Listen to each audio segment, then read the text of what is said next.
अस्सलामु अलैकुम वरहमतुल्लाहि वबरकातुहू। नाजरीन, कैसे हैं आप?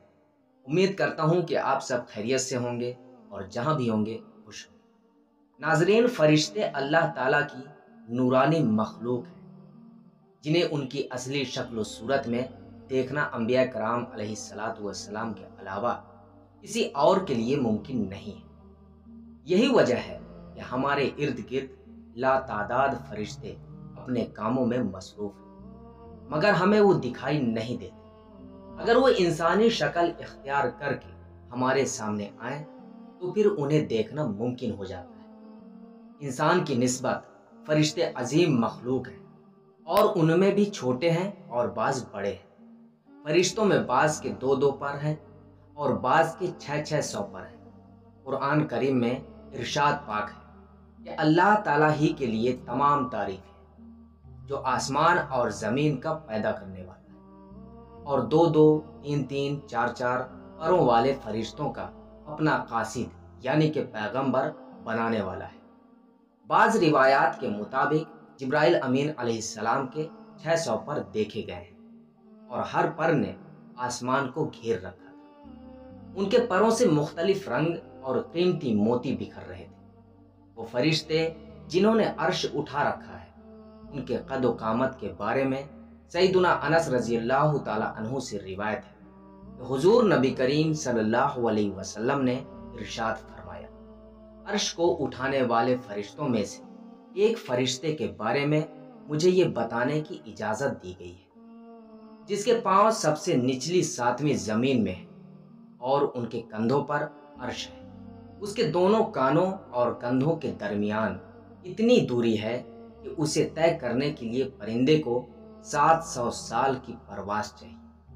वो फरिश्ता कहता है, या अल्लाह, तू पाक है जहां भी है और जहां भी हो। अल्लाह ताला ने फरिश्तों में शादी ब्याह की हाजत नहीं रखी, इस तरह उन्हें खाने पीने से भी बेनियाज कर दिया है। इसकी वजाहत कुरान मजीद में मज़कूर सैयदुना इब्राहीम अलैहिस्सलाम के इस वाक़े से होती है, जिसमें है कि इब्राहीम अलैहिस्सलाम के पास फरिश्ते आए तो आप अलैहिस्सलाम उनके लिए फौरन गोश्त लेकर आए, मगर उन्होंने उसे तनावुल नहीं किया। अल्लाह ताला ने फरिश्तों को बीमारी, सुस्ती, काहली, दुख, तकलीफ, थकावट और उकताहट वगैरह से महफूज रखा है। वो दिन रात फ़कत अल्लाह की अताअत में अपने कामों में मसरूफ़ रहते हैं। कुरान मजीद में बयान हुआ है कि आसमानों और ज़मीन में जो कुछ है उसी अल्लाह का है और जितने उसके पास फरिश्ते हैं वो उसकी इबादत से ना सरकशी करते हैं और ना थकते हैं। वो दिन रात अल्लाह की तस्बीह बयान करते हैं और ज़रा सी भी सुस्ती नहीं करते। फरिश्ते तकरीबन आम तौर पर आसमानों में रहते हैं, जो सिर्फ अल्लाह के हुक्म से मुख्तलिफ कामों के लिए ज़मीन पर उतरते रहते हैं और फिर वापस आसमान पर चले जाते हैं।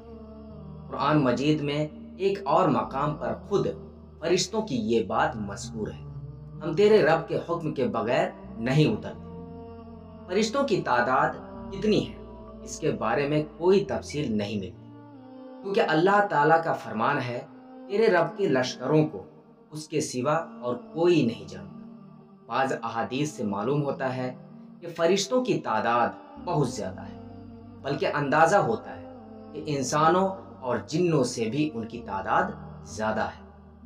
सैयदुना अबू ज़र रज़ियल्लाहु ताला अन्हु से रिवायत है कि अल्लाह के रसूल सल्लल्लाहु अलैहि वसल्लम ने फरमाया, आसमानों में कहीं 4 उंगलियां जगह भी ऐसी नहीं जहां कोई ना कोई फरिश्ता सजदा रेज न हो। सैयदुना अब्दुल्लाह बिन मसूद रज़ियल्लाहु ताला अन्हु से रिवायत है कि अल्लाह के रसूल सल्लल्लाहु अलैहि वसल्लम ने फरमाया, क़यामत के रोज़ जहन्नम को इस हाल में लाया जाएगा कि उसकी 70 लगामें होंगी और हर लगाम के साथ 70,000 फरिश्ते होंगे जो उसे खींचकर ला रहे होंगे। फरिश्तों की एक अहम खासियत ये भी है कि वो अल्लाह ताला के हुक्म से अपनी शक्ल व सूरत के अलावा कोई और सूरत भी इख्तियार कर सकते हैं। ये सूरत किसी ऐसे इंसान की भी हो सकती है जिसे देखने वाले पहचान लें। इंसानों के अलावा किसी और जानदार की सूरत इख्तियार करने की फरिश्तों को ताकत है या नहीं,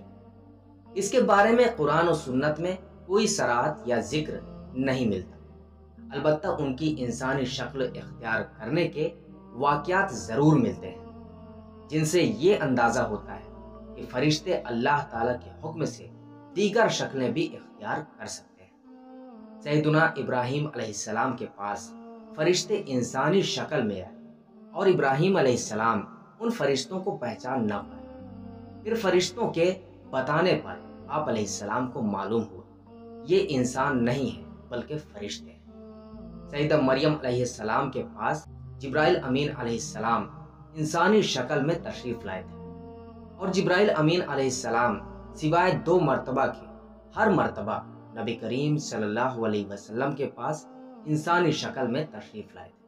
اللہ تعالیٰ نے فرشتوں کو انسانوں اور جنوں سے کئی گنا زیادہ قوت و طاقت عطا کر رکھی ہے۔ حضور نبی کریم صلی اللہ علیہ وسلم نے جب طائف کے مقام پر وہاں کے لوگوں کو اسلام کی دعوت پیش کی تو آپ صلی اللہ علیہ وسلم پر وہاں کے لوگوں نے ظلم و جبر کی انتہا کر دی اور حضور نبی کریم صلی اللہ علیہ وسلم کو لہو لہان کر دی۔ تو اس مقام پر سیدنا جبرائیل امین علیہ السلام تشریف لائے۔ انہوں نے آواز دی اور کہا کہ اللہ تعالیٰ حضور نبی کریم صلی اللہ علیہ وسلم کے بارے میں آپ کی قوم کی باتیں سن چکا ہے، جو انہوں نے آپ کے خلاف اقدام کیا وہ بھی دیکھ چکا ہے۔ آپ کے پاس اللہ تعالیٰ نے پہاڑوں کا فرشتہ بھیجا ہے، آپ ان لوگوں کے بارے میں جو چاہیں اس فرشتے کو حکم دیں۔ اس کے بعد پہاڑوں کا فرشتہ مخاطب ہوا، اس نے حضور نبی کریم صلی اللہ علیہ وسلم کو سلام کیا، پھر عرض کی اے اللہ کے رسول، آپ جو حکم دیں گے میں اس کی تعمیل کروں گا۔ اگر آپ چاہیں تو میں دونوں طرف کے پہاڑوں کو ان پر لا کر ملا دوں جن سے یہ پس جائیں گے۔ اسی طرح جبرائیل علیہ السلام کی قوت و طاقت کے بارے میں قرآن مجید میں ہے، انہوں نے حضور نبی کریم صلی اللہ علیہ وسلم کو زبردست طاقت والے فرشتے نے سکھایا ہے جو زور آور ہے۔ فرشتے اپنے ہر کام میں نظم و ضبط کی پابندی کرتے ہیں، جس میں کسی قسم کی کمی بیشی یا سستی اور کاہلی وغیرہ کا مظاہرہ نہیں کرتے۔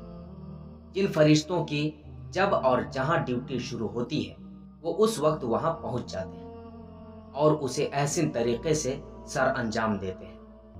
جس طرح انسانوں کی پیدائش اور موت کے مختلف مراحل ہوتے ہیں، فرشتوں کے لیے یہ مراحل نہیں ہیں، یعنی دنیا میں نئے انسان پیدا ہوتے ہیں اور پہلے موجود انسان فوت ہوتے رہتے ہیں۔ لیکن اس کے برعکس جب اللہ تعالیٰ نے فرشتوں کو پیدا کیا ہے تب سے وہ زندہ ہیں اور قیامت قائم ہونے تک جب تک اللہ چاہیں گے وہ زندہ رہیں گے۔ تب تک اللہ تعالیٰ کی طرف سے انہیں جو ذمہ داریاں دی گئی ہیں انہیں ایسے طریقے سے وہ پورا کرتے رہیں گے۔ لیکن جب قیامت آئے گی تو یہ فرشتے بھی موت سے دوچار ہو جائیں گے۔ پھر ایک ایسا وقت آئے گا جب کائنات میں اللہ تعالیٰ کے علاوہ کوئی چیز زندہ نہ رہے گی۔ اسی صورتحال کو قرآن مجید میں اس طرح بیان کیا گیا ہے، زمین پر جو ہیں سب فنا ہونے والے ہیں، صرف تیرے رب کی ذات جو عظمت اور عزت والی ہے وہی باقی رہ جائے گی۔ اسی طرح ایک اور مقام پر ارشاد ہوا ہے کہ ہر نفس کو مرنا ہے۔